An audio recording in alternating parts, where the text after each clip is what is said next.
What's up guys, welcome back to Joevestor Trades. My name is Joseph, and in today's video, I'm going to be showing you guys how I made $300 day trading NIO. If you're into day trading or want to get into it, I highly recommend that you watch all the way to the end because I show you exactly what I look for before I enter in a day trade and how I play it throughout the whole entire trade. If you're going to enjoy this video, make sure to give it a thumbs up and subscribe for more trading content like this. Also, if you want to be a part of a trading community where you can ask me questions about anything, make sure to check out the Discord channel in the description down below. So first off, right here we have NIO on the chart, and the first thing I'm going to do is go down to the 1 minute time frame.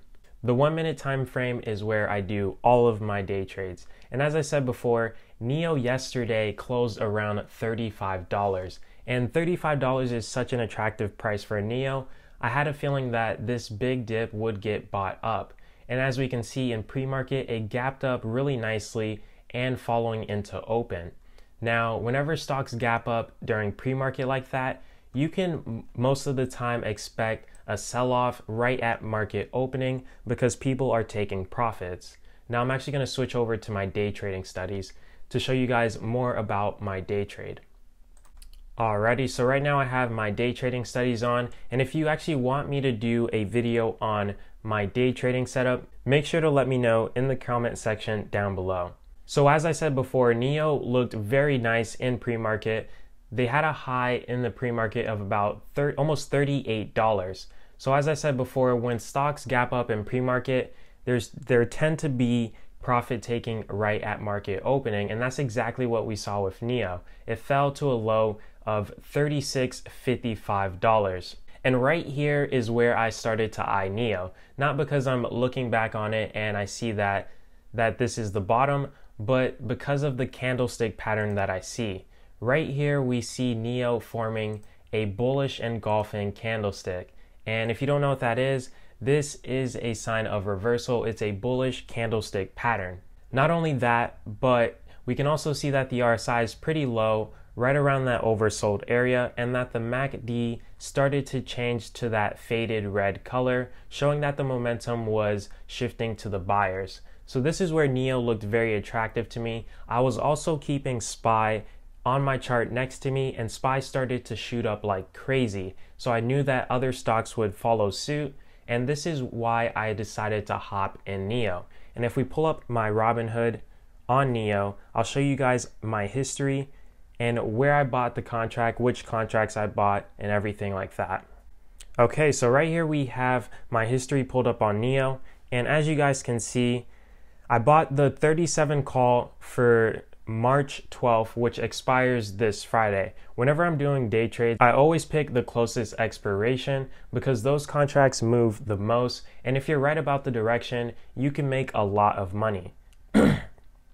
So I bought 10 of these contracts totaling $1,450, and I bought it for an average cost of $145 per contract. I bought it at 9:44 a.m. Now if we go to 9:44 a.m., we can see that that was on this red candlestick. After it formed that bullish engulfing, I hopped in on the next candlestick, and that's when we started to see the move to the upside. Now, where I decided to start locking profits on NIO was right at VWAP. VWAP can act as resistance if a stock is trading under it. I made a video about VWAP, so if you want to learn more about that, make sure to check the card on your screen right now. So this is where I sold half of my positions. I sold 5 contracts for an average cost of $165. And then the next spot where I decided to lock profits was at actually 9:47 again, which was actually on this wick when it pushed up even higher. I sold 4 of my remaining 5 contracts for an average price of $175. Now, I wish I did a better job of scaling out of this play.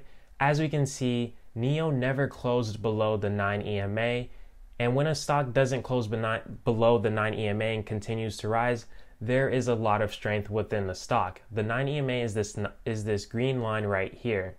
As we can see, NIO was very bullish and kept trading higher and higher.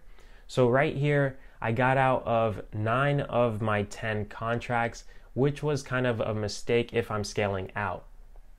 The last spot I sold my last contract was at 954, which was right over here as it got closer to upper VWAP.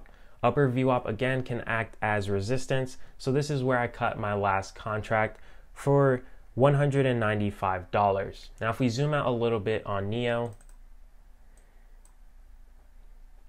we can see that it had a massive move to the upside and it still continued to go up towards the rest of the day. It reached a high of $42. Now where I entered was at $36 and I got out of my last position at about $38. So NIO had a massive day. It presented the opportunity for calls and I was glad that I played it, totaling a profit of about $300. And this is exactly what I do when I'm looking to day trade. I don't rush into things. As I said before, I was expecting a dip at market opening because it gapped up in pre-market, and I saw the opportunity right here to hop in calls because of this bullish candlestick pattern. Now, if you want to see more day trade recaps like this, make sure to subscribe and turn on post notifications so you don't miss when I upload. And let me know where you think NIO will hit at the end of the week in the comment section down below. Thanks for watching, and I'll see you in the next one.